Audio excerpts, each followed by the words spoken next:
There are many issues that plague the city of Detroit: blight, dilapidation, high property taxes, and insurance redlining. Nevertheless, Detroit residents remain loyal, even as others flee by the tens of thousands. Detroiters expect the same passion and loyalty of their elected officials. However, there is one who doesn't share that passion or loyalty: Wayne County Commissioner Burton Leland. Although he is paid by Detroit taxpayers to represent their interest, he doesn't think enough of his constituents or Detroit to live here. Detroiters in Leland's West Side district consider it the purest form of taxation without representation. There is only one true rule set for those who run for office, and that is they actually live in the district they serve.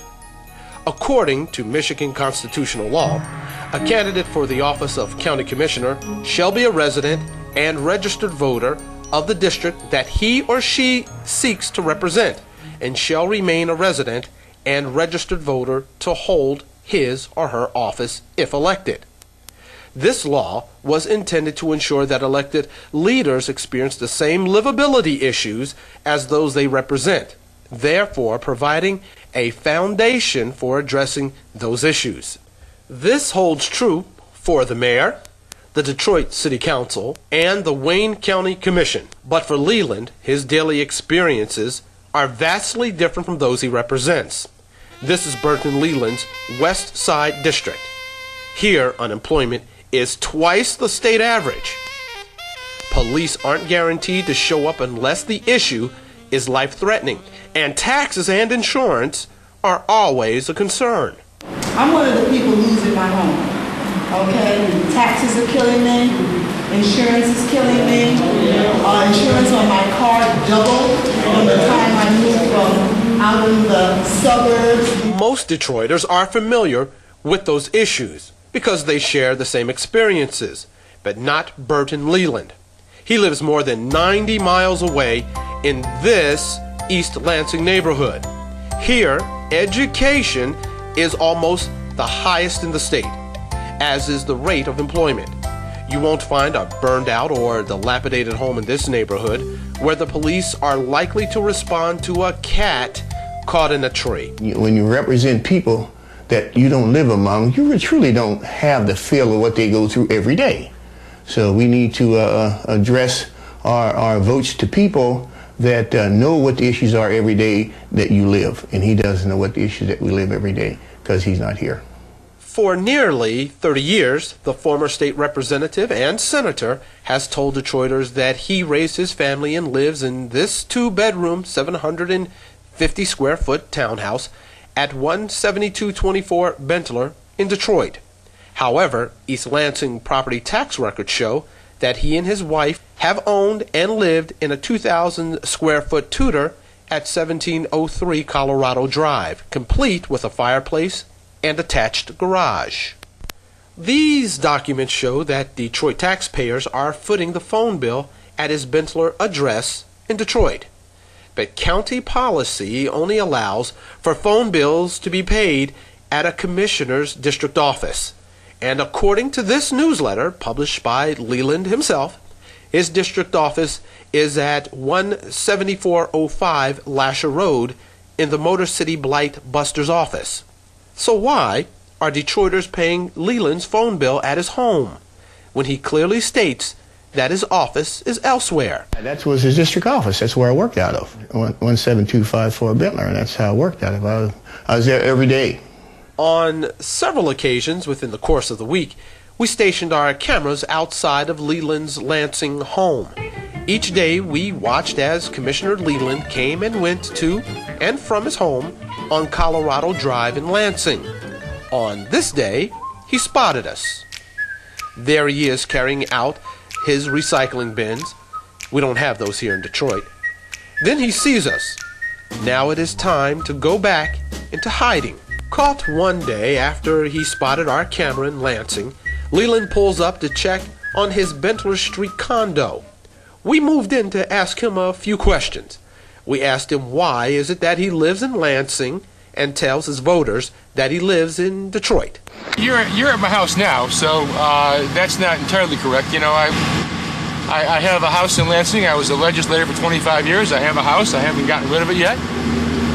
This is my home. This is where I pay my taxes. You know, I pay my income tax. I pay my utility tax. I pay my property tax. I vote here. My license is here. So there's no issue here. But there is an issue. Leland admits that he lived in the Lansing home for more than 26 years as a state legislator. However, the same rules apply to state legislators. They must live in the district they represent. And we don't remember seeing a for sale sign outside of Leland's home in Lansing. You know, my constituents know who I am. They know what I am. They know where to find me. He is right. His constituents do know who he is, but they don't know his home is in Lansing. Did you know that he lives in Lansing? Oh, no, I didn't. He does? Yeah. I thought he lived in Detroit. How does that make you feel? It makes me feel like we're being hoodwinked. That's what it makes me feel like. Yeah, that's hoodwinking people. That's not good, man. But he doesn't live in Detroit. He doesn't have an address here. We get subsidized to have housing in Lansing. We get expenses to have a place there. Because the job is in Lansing, we're there 4 days a week, we work up in the Capitol, and it's just, they give us a housing allotment. And if they didn't think that we needed to have a place in Lansing, we wouldn't get a housing allotment. But that's not true, according to other Michigan legislators. They each get a small stipend to pay for gas to travel to and from Lansing. Some use it to pay for one night at a hotel in Lansing during the middle of the week. Surely not enough to purchase a $134,000 home. Over the years, many of my colleagues have had places up there. Many of my black colleagues have had places up there. You know, I can name them. And no one ever says shit about George Vaughn because I have a black constituency and I'm a white guy. But see, let the self-anointed black political establishment, let them, you know, take issue with it. But not everyone is impressed. One day, 1 out of 5 days filming his home, a group of Detroiters in his district went to Lansing to let Leland know how they feel about his living in Lansing, but claiming to live in Detroit.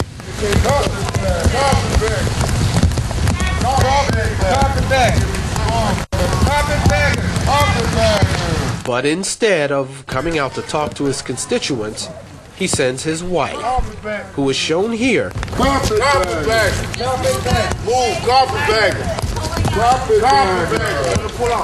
In fact, every neighbor refused to go on camera to talk about Burton Leland and where he actually lives. And have you seen him in the community at all? Does he take part in anything, any community events? I'm on the phone. I'm not interested in being interviewed. Thank you. Okay. The same went for his neighbors in Detroit. When asked about Burton's residence in Lansing, the response was this.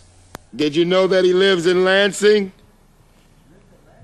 They protested outside of a recent town hall meeting hosted by the commissioner. Then they took it inside.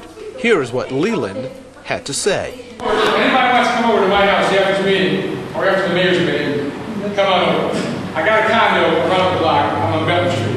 He's got some furniture in the living room and the kitchen. He's got a couple bedrooms upstairs, but it's not livable, you know. He has very few of his clothes, none of his wife's clothes or son's clothes, you know. So, you know, it's just an appearance that he lived there, but he actually didn't live there. For more than 30 years, Leland has told his constituents the same story. But the truth is, it is illegal. And it is taxation without representation. So while Leland lives like this, his constituents live like this. Detroiters, like this man in the library, continue to vote for him because they know his name. But they don't know that he doesn't live in their district. There is a name for such a person. Carpetbagger! Carpetbagger! He is a liar! Carpetbagger! Yet and still it continues to be ignored by Michigan's Secretary of State and the Attorney General. They both have the power to demand that either Leland move to Detroit or be removed from office.